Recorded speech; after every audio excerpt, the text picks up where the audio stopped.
ಶ್ರೀ ಗುರುಭ್ಯೋ ನಮಃ. ಹರಿ ಓಂ. ವರಾಹ ಜಯಂತಿ ವರಾಹದೇವರ ವಿಶೇಷವಾದಂತಹ ಅವತಾರ.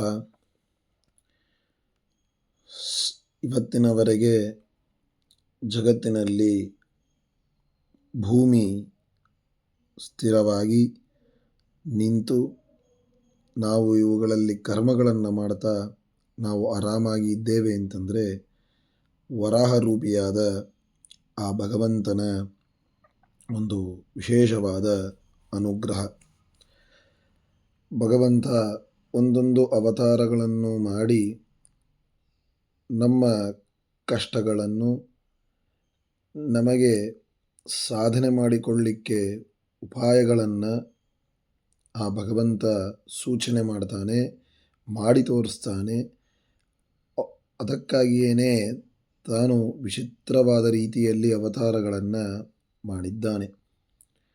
ಅದರಲ್ಲಿ ಒಂದು ವರಾಹ. ಆ ವರಾಹ ಜಯಂತಿ ವರಾಹನ ಮಹಿಮೆಯನ್ನು ನಾವು ತಿಳಿದುಕೊಳ್ಳಬೇಕು.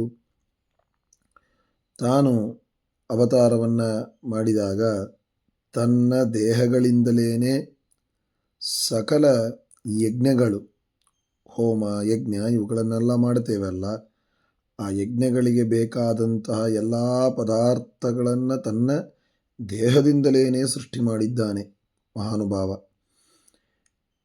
ಏನೇನು ಬೇಕು ಯಜ್ಞಕ್ಕೆ? ಶೃಕ್ಕು, ಶ್ರುವ, ದರ್ಭೆ ಇತ್ಯಾದಿ ಏನೇನು ಪದಾರ್ಥಗಳು ಇದೆಯೋ ಆ ಎಲ್ಲ ಪದಾರ್ಥಗಳನ್ನು ತನ್ನ ಮೈಯಿಂದಲೇ, ತನ್ನ ದೇಹದಿಂದಲೇ ವರಾಹರೂಪಿಯಾದ ಭಗವಂತ ಸೃಷ್ಟಿಯನ್ನು ಮಾಡಿ ಸಕಲ ಯಜ್ಞಮಯೀ ಮನಂತಹ ಅಂತಹ ಭಗವಂತ ಈ ಭೂಮಿಯನ್ನು ಹಿರಣ್ಯಾಕ್ಷ, ಆದಿಹಿರಣ್ಯಾಕ್ಷ ಅಂತ ಒಬ್ಬವ ಆ ಮಹಾನುಭಾವ ಏನು ಮಾಡಿಬಿಟ್ಟಿದ್ದ, ಪೃಥ್ವಿಯನ್ನು ತೆಗೆದುಕೊಂಡು ಹೋಗಿ ನೀರಿನಲ್ಲಿ ಮುಳುಗಿಸಿಬಿಟ್ಟಿದ್ದ. ಯೋಚನೆ ಮಾಡಿ ನೋಡ್ರಿ, ನೀರಿನಲ್ಲೇ ನಾವು ಇದ್ದಿದ್ದರೆ ಹೇಗೆ ನಾವು ಜೀವನ ಮಾಡೋದು, ಹೇಗೆ ನಾವು ಸಾಧನೆ ಮಾಡಿಕೊಳ್ಳೋದು, ಹೇಗೆ ಭಗವಂತನನ್ನು ನೋಡೋದು? ಇದೆಲ್ಲವೂ ತೊಂದರೆ ಇದೆಯಲ್ಲ.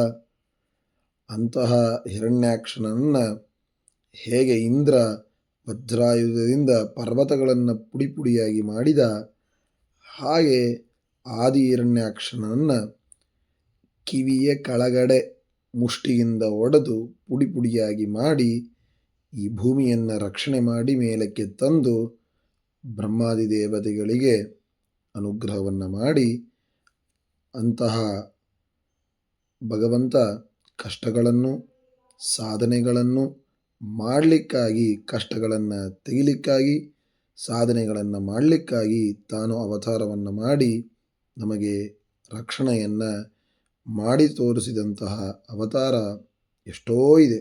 ಅದರಲ್ಲಿ ಈ ವರಾಹ ರೂಪಿಯಾದಂತಹದ್ದು.